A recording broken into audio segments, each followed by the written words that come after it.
Hi, everybody. This is Silvio Canto in Dallas, Texas on Monday, June 17th, and welcome to our video commentary. Well, it was on this day in 1972, June 17th, 1972, that 5 men were arrested breaking into the Democrat headquarters in Washington, D.C. in the Watergate building.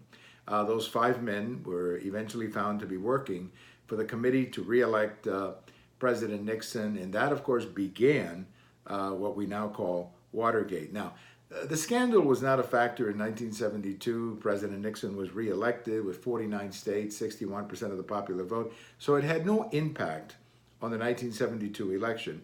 But it became a liability for President Nixon in 73 and into 1974 when information began to come out that obviously there was a cover-up in the White House to protect some of the people in the White House who may have been involved in the Watergate break-in. President Nixon was not involved, which is sad because he ultimately had to resign, but he did use his powers to try to protect some of the people who were working for him. The big lesson, of course, of Watergate is that sometimes the cover-up is worse than the crime.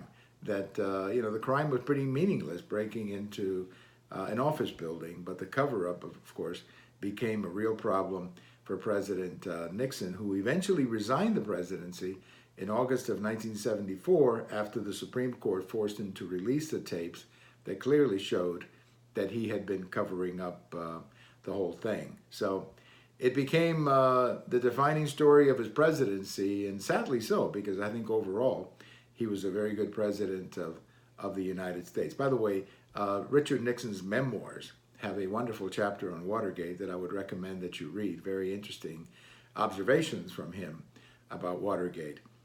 Thank you for watching. We have all of these on YouTube and Twitter and on my blog. And if today's your birthday, happy birthday. Bye-bye, everybody.